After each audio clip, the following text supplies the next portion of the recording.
Welcome back to another episode of True Crime Untold Cases. I'm your host, Harper Quinn. The year was 1972 when the picturesque landscapes of Sonoma County, California, became the hunting ground for one of America's most chilling unsolved serial killers. Over an 18-month period, 7 young women, some just teenagers, were abducted while hitchhiking, strangled, and discarded along rural roadsides. Their bodies told a horrifying story of a methodical killer who knew the back roads well and targeted vulnerable young women seeking rides. Despite one of the most extensive investigations in the county's history, the Santa Rosa hitchhiker murders remain unsolved nearly 5 decades later. Today, we'll examine the victims, the investigation, and the suspects who've eluded justice for half a century in one of California's most haunting cold cases. The year was 1972, and the idyllic landscapes of Sonoma County, California, were about to become the backdrop for one of the most chilling unsolved serial murder cases in American criminal history. The rolling hills and picturesque vineyards that had once represented the carefree spirit of Northern California would soon be overshadowed by a sinister presence that stalked young women along the highways. It began on February 4th, 1972, when a surveyor working near a creek bed off Calistoga Road made a grim discovery. The body of a young woman had been discarded there like refuse, left to the elements approximately 3 weeks prior. She was identified as 19-year-old Kim Wendy Allen, a student at Santa Rosa Junior College. Kim had last been seen hitchhiking from the U.S. Highway 101 near Cotati.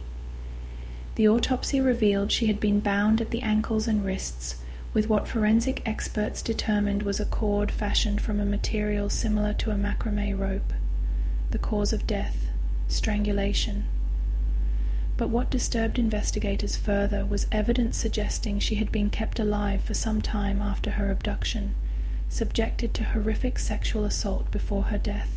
Kim Allen's murder would soon prove to be just the beginning of a pattern that would terrorize the Santa Rosa area for the next year and a half. Just over a month later, on March 5, 1972, the body of 13-year-old Yvonne Weber was discovered down an embankment off Enterprise Road near Occidental Road in Sonoma County. The young girl had been missing since February 4th, the very same day Kim Allen's body had been found. Yvonne had last been seen in the company of her friend, 12-year-old Maureen Sterling, at the Redwood Empire Ice Arena in Santa Rosa, a popular local hangout for teenagers. The 2 girls had reportedly been hitchhiking. In a devastating development that confirmed investigators' worst fears, Maureen Sterling's remains were found alongside Yvonne's. Both girls had been dead for approximately a month, their bodies in advanced stages of decomposition that complicated forensic analysis. Despite the challenges, medical examiners determined that, like Kim Allen, these young victims had likely been strangled. The pattern was becoming clear: young females, hitchhiking, strangled, and discarded in rural areas of Sonoma County. Law enforcement officials began to suspect they were dealing with a methodical killer who was specifically targeting vulnerable young women using the highways. The killer's grim work continued. On July 2, 1972, the skeletal remains of 20-year-old Lori Lee Cursor were discovered in a ravine off Calistoga Road, only a short distance from where Kim Allen's body had been found 5 months earlier. Lori had been reported missing on November 20, 1971, after she had disappeared from her family's residence in Petaluma. Medical examiners determined she had died from a broken neck, though whether this was the killer's intention or occurred during disposal of her body remained unclear. The terror intensified on December 28, 1972, when the decomposed body of 17-year-old Carolyn Davis was found near a dump site off Cantwell Road near Rohnert Park. Carolyn had last been seen hitchhiking on July 15, 1972, on Healdsburg Avenue in Healdsburg. Once again, the cause of death appeared to be strangulation, consistent with the killer's established method. By this point, the local community was gripped with fear. Young women were warned against hitchhiking, a common practice in the counterculture era of the early 1970s.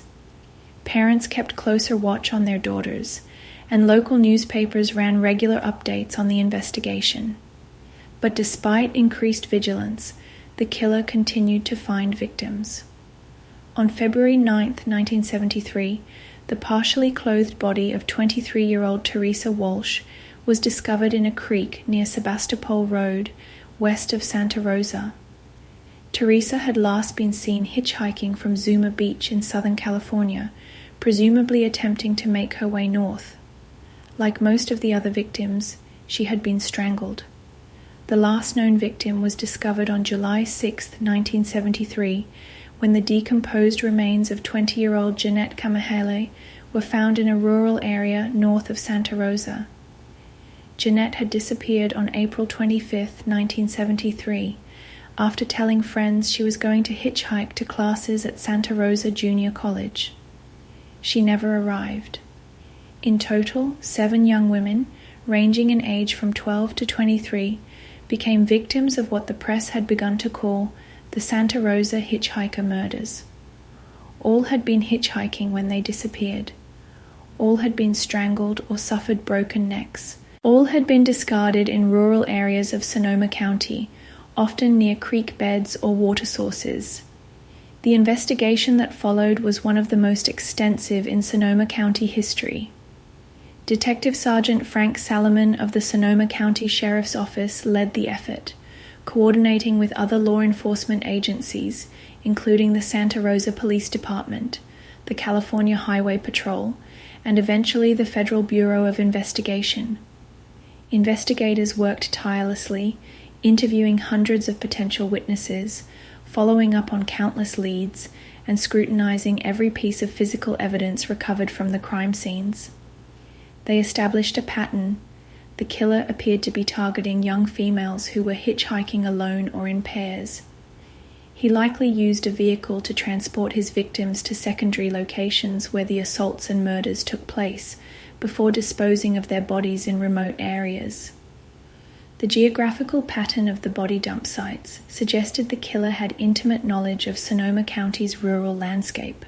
This led investigators to theorize that the perpetrator was either a local resident or someone who frequently traveled through the area and had become familiar with its back roads and secluded areas. Forensic evidence was limited by the technology available in the early 1970s. DNA analysis was still years away from being a viable investigative tool. Instead, detectives relied on traditional forensic methods such as fingerprinting, hair and fiber analysis, and tire track impressions.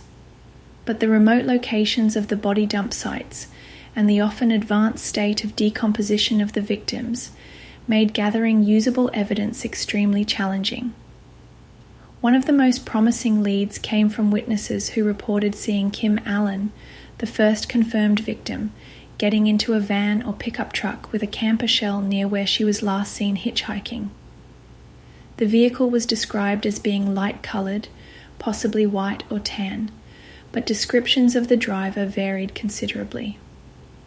Some witnesses described a young man with long hair, fitting the hippie aesthetic common in Northern California at the time, while others recalled an older, more conventional-looking man. As the investigation progressed, detectives developed several persons of interest, though none would ever be formally charged with the Santa Rosa Hitchhiker murders.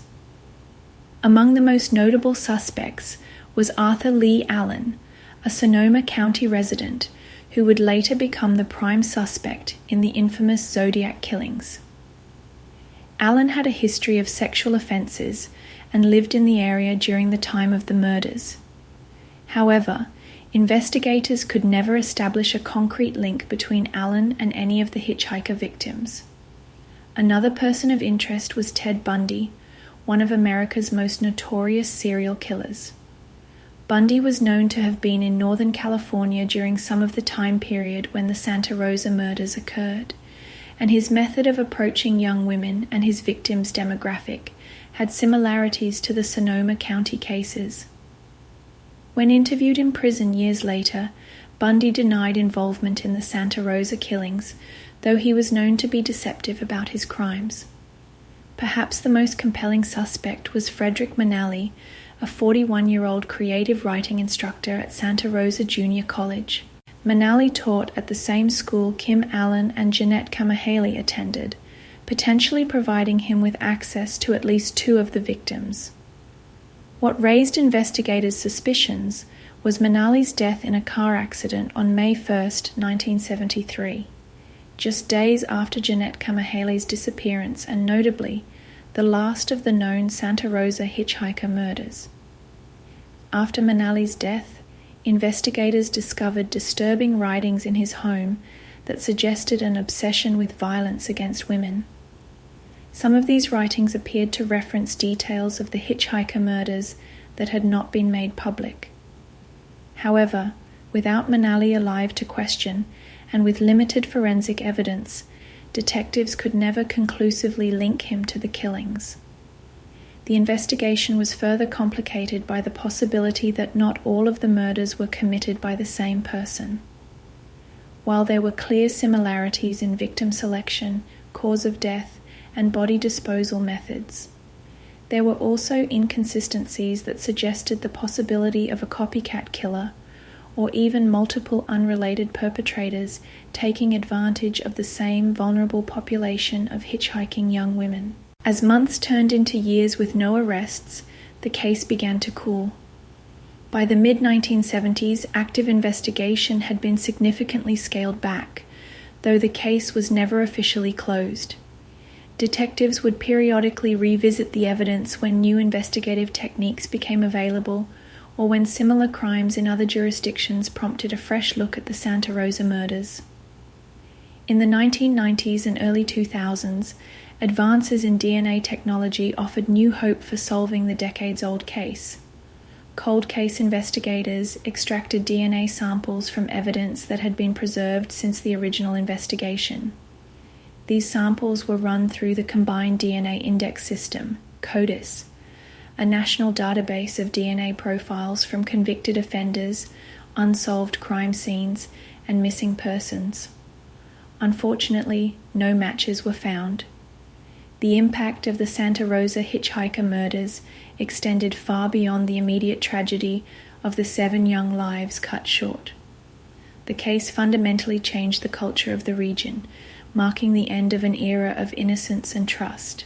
Hitchhiking, once a common and accepted practice, especially among the youth counterculture of the time, became viewed as dangerous and reckless.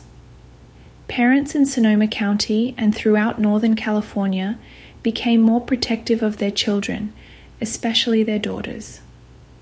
Schools and community organizations implemented safety programs to educate young people about the dangers of accepting rides from strangers.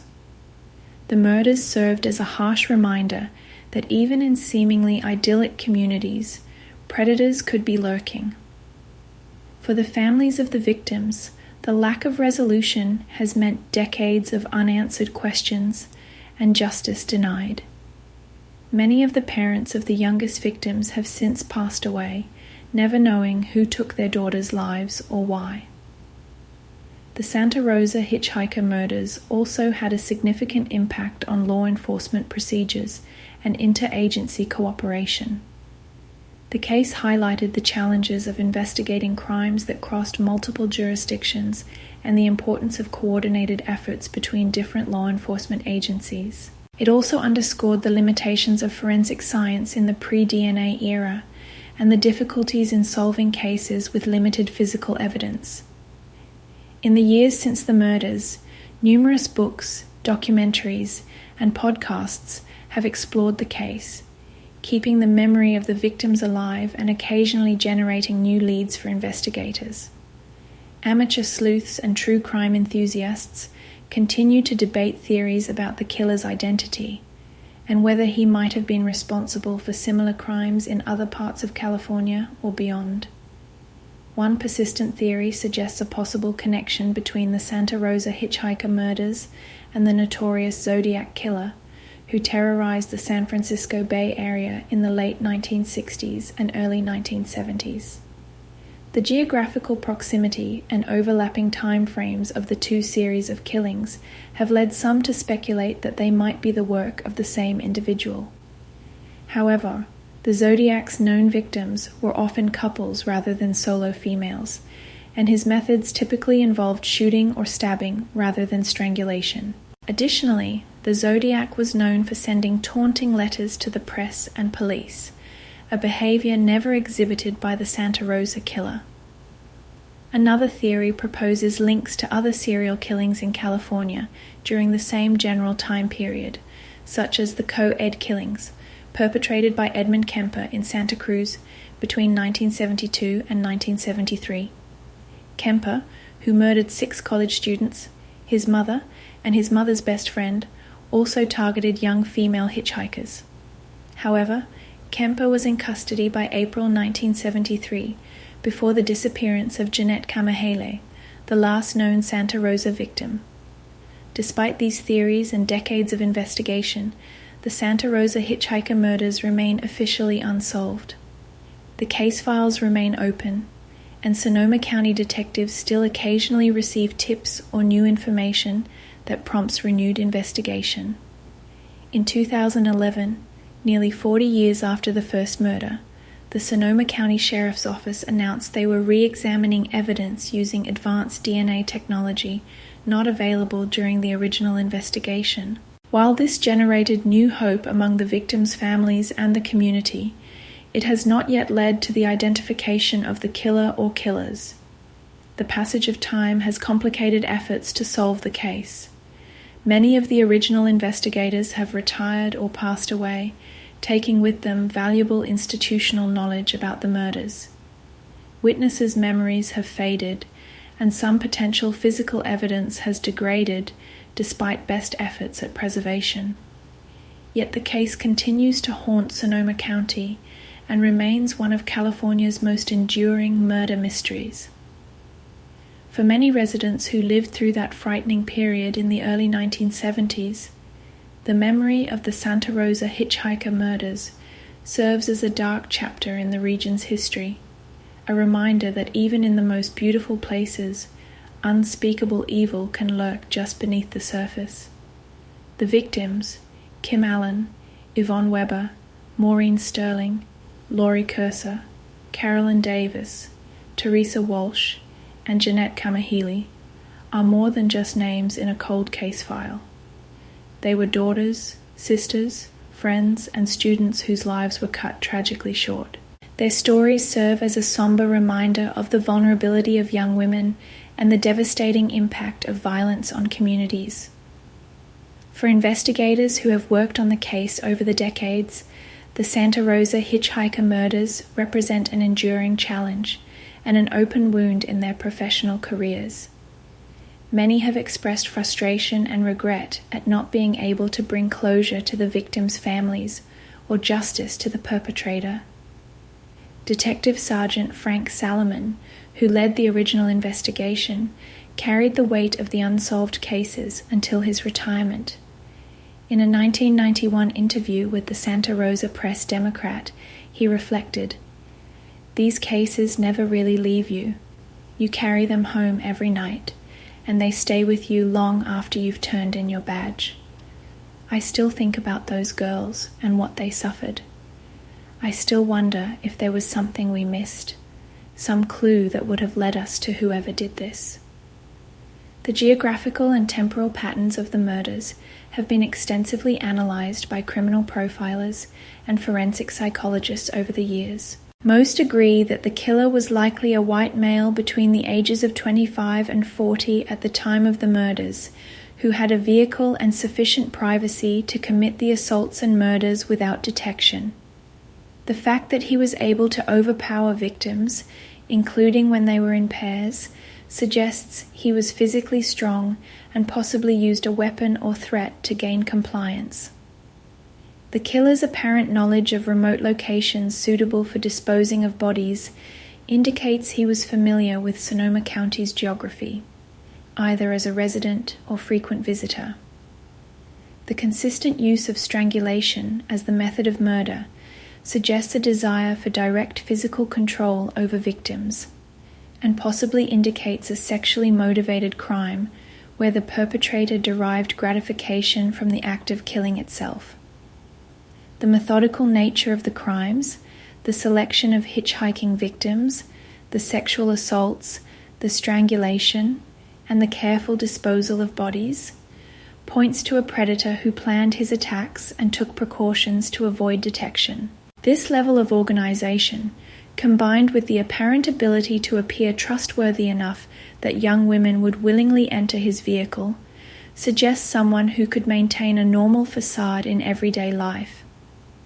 One particularly disturbing aspect of the case that investigators noted was the escalation in frequency of the murders during the spring and summer of 1972, followed by a period of apparent inactivity, and then a resumption of killings in early 1973. This pattern has led some criminologists to speculate that the killer may have been temporarily away from the area, perhaps incarcerated for an unrelated offense, or possibly had relocated before returning to Sonoma County. Detailed victimology analysis reveals that while the killer seemed to prefer young female hitchhikers, there was considerable variation in the specific characteristics of the victims. They ranged from preteens to women in their early 20s, with different physical appearances and backgrounds. This lack of a highly specific type beyond gender, age range, and the hitchhiking vulnerability factor has complicated efforts to narrow down potential suspects based on victim preference. In 2018, a significant development occurred when investigators announced they were using genetic genealogy, the same technique that had recently led to the arrest of Joseph James DeAngelo, the Golden State Killer, to potentially identify the Santa Rosa hitchhiker murderer. This approach involves uploading DNA profiles from crime scene evidence to public genealogy databases to identify relatives of the unknown subject, then working through family trees to identify potential suspects. Sergeant Dave Linscomb of the Sonoma County Sheriff's Office told reporters at the time, "We're cautiously optimistic about using these new techniques. The quality and quantity of DNA evidence we have is challenging, but we're exploring every possible avenue to bring closure to these cases and justice to these young women." The results of these genetic genealogy efforts have not been publicly disclosed, suggesting either that the analysis is ongoing or that it has not yielded actionable information. The degradation of evidence over nearly 5 decades presents significant challenges, even for the most advanced forensic techniques. One case that investigators have carefully examined for potential connections is that of Roger Kibbe, known as the I-5 Strangler, who was convicted of killing at least 7 women in Northern California between 1977 and 1987. Kibbe's victims were also young women who were traveling alone, and he employed a similar method of strangulation. However, Kibbe was known to have been active in areas further east in California, primarily along the Interstate 5 corridor, and began his known killing spree several years after the Santa Rosa murders had ceased. While investigators have not ruled out a connection, no definitive link has been established between Kibbe and the Santa Rosa cases. Another serial predator active in Northern California during a slightly later period was Gerald Gallego, who, along with his wife Charlene, abducted, sexually assaulted, and murdered 10 victims between 1978 and 1980. The Gallegos primarily targeted teenage girls and young women, often in pairs, which bears some similarity to the Santa Rosa cases. However, Gerald Gallego would have been only 25 years old at the beginning of the Santa Rosa murders, and his known crimes involved a female accomplice and a different methodology, making a direct connection seem unlikely. The Santa Rosa hitchhiker murders occurred during what criminologists now recognize as a peak period for serial killing activity in the United States. The 1970s and early 1980s saw an unprecedented number of serial murder cases across the country, leading some to refer to this era as the golden age of serial killers. This phenomenon has been attributed to various factors, including increased mobility via the interstate highway system, less sophisticated law enforcement communication, and record-keeping systems that made it difficult to connect similar crimes across jurisdictions, and social factors such as the hitchhiking culture that created vulnerable potential victims. In this context, the Santa Rosa hitchhiker murders represent not just a local tragedy, but part of a broader pattern of predatory violence that was occurring nationwide.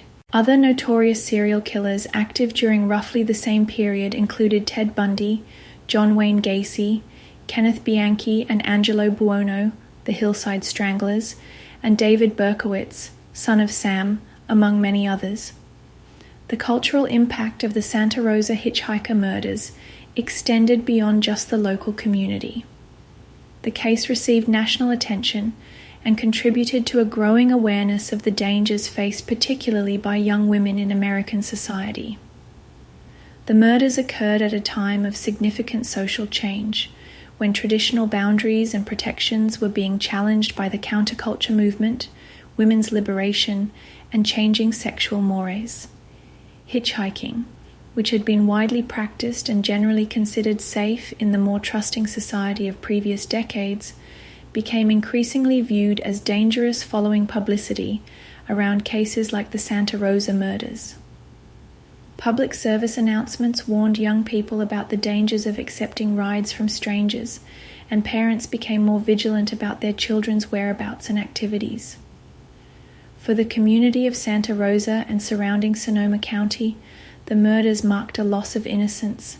Longtime residents often speak of a distinct before and after, a time when doors were left unlocked and young people moved freely without fear, followed by an era of caution, suspicion, and heightened security consciousness. The impact on the families of the victims has been immeasurable.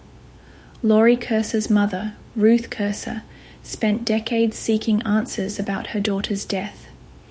In a 1986 interview, she said, "Not knowing who did this or why, that's the hardest part.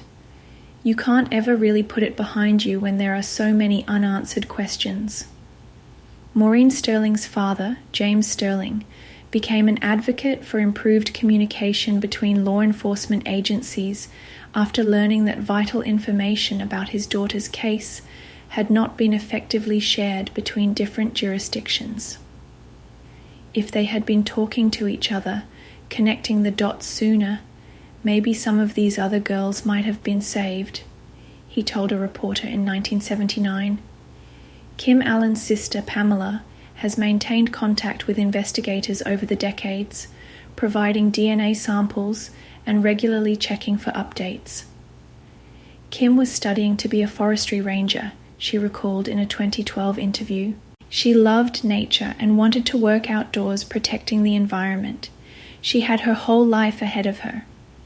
"I've never given up hope that someday we'll know who took that away from her." The investigation itself has evolved significantly over the decades as new technologies and investigative methodologies have emerged. In the 1970s, detectives relied primarily on witness statements, physical evidence analysis using then available techniques, and old-fashioned detective work, canvassing neighborhoods, interviewing associates of the victims, and checking alibis of known sex offenders in the area. By the 1990s, computerized databases allowed for more systematic comparison of similar crimes across jurisdictions, and the emergence of criminal profiling provided new insights into the possible characteristics of the offender. The early 2000s brought advances in DNA analysis that allowed for testing of smaller and more degraded samples, offering new hope for cases where biological evidence had been preserved. Today, the investigation continues to benefit from ongoing advances in forensic science. Techniques such as touch DNA analysis, which can detect skin cells left behind when an object is handled, and familial DNA searching, which can identify relatives of an unknown subject, offer new avenues for identifying the killer even decades after the crimes were committed. The persistence of law enforcement in pursuing this case reflects both professional dedication and a deep sense of responsibility to the victims and their families. Detective Steve Maynard, who worked on the case in the early 2000s, expressed this sentiment. These young women deserve justice, no matter how much time has passed. Their killer should never be allowed to feel safe, to think he got away with it. As long as there's breath in my body and evidence to be analyzed, we'll keep pushing forward. The Santa Rosa Hitchhiker murders have been the subject of numerous books, documentaries, and podcasts over the years, each offering different perspectives and theories about the case. Robert Graysmith, best known for his work on the Zodiac Killer case, included a chapter on the Santa Rosa murders in his 2007 book, Zodiac Unmasked, exploring potential connections between the two series of killings. True crime author Bruce Gibney published The Santa Rosa Hitchhiker Murders, a Forensic Analysis in 2017, providing a detailed examination of the available evidence and the various suspects who have been considered over the years. Documentaries such as The Phantom Hitchhiker, 2004, and episodes of television series including Unsolved Mysteries and Cold Case Files have brought the case to wider audiences, occasionally generating new tips or leads. More recently, podcasts such as The Murder Squad, hosted by retired detective Paul Holes and investigative journalist Billy Jensen, have revisited the case with fresh eyes, applying modern criminological understanding to the decades-old evidence. These media explorations serve multiple purposes. They keep public awareness of the unsolved cases alive, potentially reaching witnesses who might not have come forward previously. They apply new perspectives and analysis that might yield insights overlooked in earlier investigations. And they honor the memory of the victims, ensuring they are not forgotten as time passes. One of the most challenging aspects of the case for investigators has been determining whether all 7 of the commonly attributed victims were indeed killed by the same person. While there are clear similarities in victim selection, cause of death, and body disposal locations, there are also differences that have led some detectives to question whether they might be dealing with multiple offenders. For instance, the murders of 12-year-old Maureen Sterling and 13-year-old Yvonne Weber stand out as significantly younger than the other victims, who were in their late teens or early 20s. Additionally, these 2 victims were taken together, while the other victims appear to have been alone when abducted. This has led some investigators to consider whether these 2 murders might represent a separate case, possibly committed by a different offender. Similarly, Laurie Curse's broken neck, rather than strangulation, represents a deviation from the pattern, though investigators have noted this could have occurred during the disposal of her body rather than as the primary cause of death. The varying levels of sexual assault evident in the cases where such determination was possible also suggests potential inconsistencies in the offender's behavior. Detective Sergeant Ed Slivera, who reviewed the case files in the late 1990s, noted, "When you're looking at murders spread over more than a year, with some significant gaps in between, you have to consider the possibility of multiple offenders. That said, there are enough similarities in these cases, particularly the victim selection method and the body disposal sites, that a single perpetrator remains the most likely scenario for at least the majority of these murders." The geographical analysis of the body disposal sites has been particularly interesting to investigators. When mapped, the locations form a rough semicircle around the western and northern parts of Santa Rosa, all within a relatively short driving distance from the city center. This pattern suggests someone who was based in or very familiar with Santa Rosa itself, rather than a transient passing through the area. The locations also share certain characteristics. They are all in secluded areas but accessible by vehicle, often near water sources such as creeks or drainage ditches, and typically in locations where a body might remain undiscovered for some time, but would eventually be found. This combination of factors suggests a killer who wanted his victims to be discovered eventually, but only after evidence had been degraded by exposure to the elements and time. Criminologists have noted that this behavior differs from some other serial killers who go to extreme lengths to permanently conceal their victims' remains. The desire for the bodies to be found, albeit not immediately, might indicate a killer who wanted the community to know of his actions, deriving some psychological satisfaction from the fear and media attention his crimes generated. The timing of the murders has also been scrutinized for patterns.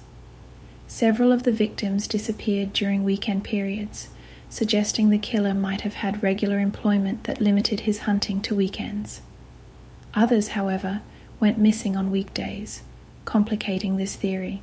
The seasonal distribution shows a slight concentration in winter and early spring months, though victims disappeared throughout the year, providing no clear seasonal pattern that might indicate the killer's availability or preferences. One avenue that investigators pursued extensively was checking records of known sex offenders and violent criminals who were in the Sonoma County area during the time of the murders. This process identified dozens of potential persons of interest who were interviewed and investigated. While several could not be definitively ruled out, none could be conclusively linked to the crimes either. Among these was a man named Jack Bokin, who was later convicted of attempted murder and sexual assault of a sex worker in San Francisco in 1997. Bokin had lived in Sonoma County during the early 1970s and had a history of violence against women. While investigators found his background concerning, they could not establish any direct connection to the Hitchhiker murders. Another person of interest was a local man with a history of mental illness who had been known to approach young women in a threatening manner. This individual had been briefly detained for psychiatric evaluation in late 1973, after the murders had apparently stopped.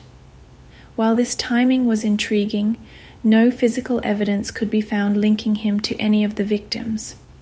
The possibility that the killer might have been a law enforcement officer or someone posing as one has also been considered.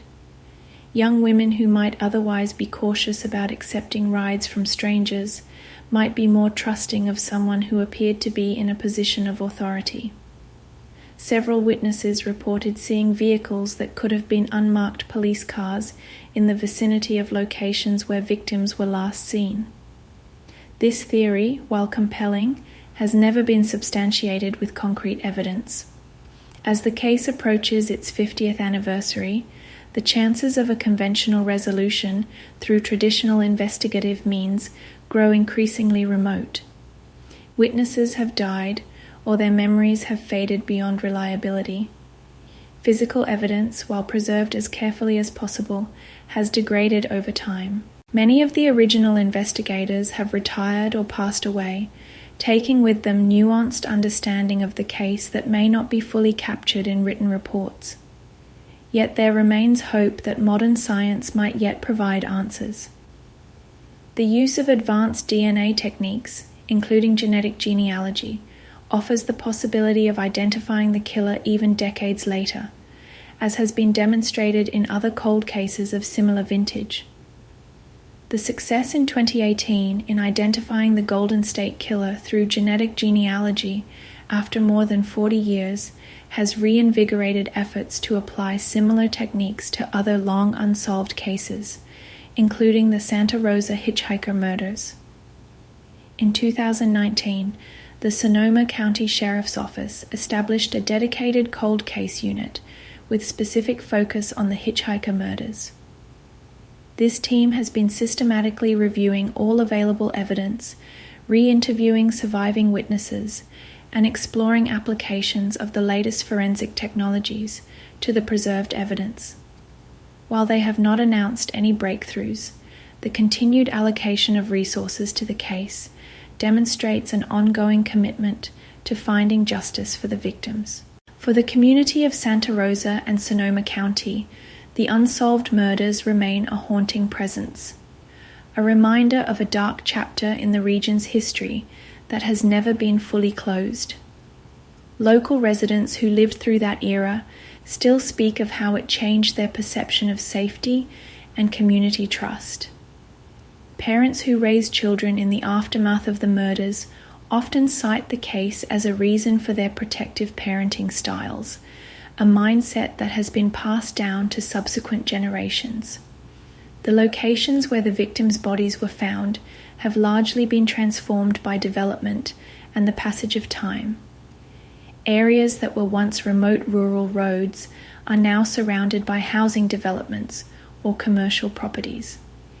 Yet for those who know the history, these ordinary-looking spots carry a weight of sadness and unresolved questions. Perhaps the most significant legacy of the Santa Rosa hitchhiker murders is the way they have influenced how we think about personal safety, particularly for young women. The cases highlighted vulnerabilities that many had not previously considered and contributed to a broader cultural shift away from the trusting hitchhiking culture of the 1960s and early 1970s. The murders also had a lasting impact on law enforcement practices, particularly regarding information sharing between agencies and the handling of missing persons reports involving young women. Procedures that are now standard, such as immediately entering missing persons into national databases and quickly connecting similar cases across jurisdictional boundaries, were developed in part as responses to lessons learned from cases like the Santa Rosa murders. For the families of Kim Allen, Yvonne Weber, Maureen Sterling, Laurie Cursor, Carolyn Davis, Teresa Walsh, and Jeanette Kamahili, the decades without answers have been an ongoing tragedy layered upon the initial horror of losing their loved ones. Many have found ways to honor the memories of the victims through advocacy work, supporting organizations that assist endangered youth or working to improve systems for locating missing persons. Kim Allen's family established a small scholarship in her name at Santa Rosa Junior College, ensuring that her dream of education continues through other young women. Maureen Sterling's parents, before their deaths, were active in creating one of the first support groups for families of murder victims in Northern California, providing a space where others experiencing similar trauma could find understanding and solidarity. The Santa Rosa hitchhiker murders stand as one of California's most enduring criminal mysteries, a case that combines the worst of human depravity with the relentless determination of those who seek justice for the victims. While the passage of time has complicated the search for answers, it has not diminished the importance of finding those answers, both for the sake of the victims and their families, and for the closure it would bring to a community long shadowed by these unsolved crimes. As Detective Sergeant Frank Salomon, the original lead investigator, said shortly before his retirement, "Someone knows something. Someone has carried this secret for years. Maybe they were afraid to come forward then, or maybe they didn't realize the significance of what they knew. But it's never too late to do the right thing, to help bring peace to these families who have waited so long for answers. Until those answers come, the 7 young women who lost their lives will remain in a kind of limbo, not forgotten, but not fully at rest either. Their stories continue to be told, their cases continue to be investigated, and the hope for resolution, however distant it might seem, continues to flicker. In that persistence lies a kind of justice, the refusal to let time erase the importance of their lives or diminish the significance of finding the truth about how those lives were taken. The Santa Rosa hitchhiker murders represent more than just an unsolved case. They are a testament to the enduring impact of violence on communities and the resilient human desire for truth and accountability, no matter how many years may pass. As long as there are those who remember the victims and those committed to finding answers, the case will never truly be closed. For the current generation of detectives working the case, the challenge is daunting but not insurmountable. As one investigator recently put it, "We owe it to these women and their families to keep trying. Every new technique, every advance in forensic science gives us another chance to find that one piece of evidence that breaks the case open. We might be working with decades-old evidence, but we're approaching it with 21st century tools and determination. The story of the Santa Rosa hitchhiker murders remains unfinished, a narrative without its final chapter. But in the continued efforts to write that chapter, to find the truth that has remained elusive for so long, there is a powerful statement about the value we place on justice and the worth of every life, regardless of how much time has passed since it was taken."